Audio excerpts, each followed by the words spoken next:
उपमुख्यमंत्री एकनाथ शिंदे यांच्या नेतृत्वाखाली शिवसेनेकडून कथितरित्या ऑपरेशन टायगर 3 राबवण्याच्या हालचाली सुरू असल्याची चर्चा राजकीय वर्तुळात रंगली आहे। सूत्रांच्या माहितीनुसार शिवसेना उद्धव बाळासाहेब ठाकरे आणि राष्ट्रवादी काँग्रेस शरदचंद्र पवार पक्ष या दोन्ही गटातील काही आमदार आणि खासदार शिंदे गटाच्या संपर्कात असल्याचा दावा केला जातोय।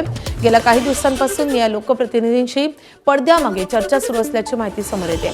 विशेष म्हणजे ठाकरेंच्या शिवसेनेतील 10 आमदारांनी शिंदेच्या शिवसेनेत प्रवेश करण्याबाबत सकारात्मक भूमिका घेतल्याचा दावा शिंदे गटातील सूत्रांकडून करण्यात आलाय। मात्र पक्षांतर बंदी कायद्याच्या अडचणी टाळण्यासाठी आवश्यक संख्याबळाची जुळवाजुळव करण्याचे प्रयत्न सुरू असल्याची चर्चा आहे। त्यामुळे आणखी काही आमदारांना आपल्या बाजूने वळवण्याची रणनीती आखली जात असल्याचं सांगितलं जात आहे। याशिवाय ठाकरेंच्या शिवसेनेतील एका खासदाराशी संपर्क साधण्यात आल्याची राजकीय वर्तुळात चर्चा आहे आणि दोन्ही पक्षातील आमदार खासदारांशी चर्चेची जबाबदारी सोपवण्यात आली आहे। ते माजी मंत्री आणि आमदार डॉक्टर तानाजी सावंत आणि खासदार डॉक्टर श्रीकांत शिंदे यांचे निकटवर्तीय ॲडव्होकेट निलेश देशमुख यांच्यावर। त्यामुळे आगामी काळात शिवसेना आणि राष्ट्रवादीच्या दोन्ही गटांमध्ये आणखी मोठी फूट पडणार का याकडे सर्वांचंच लक्ष लागलंय।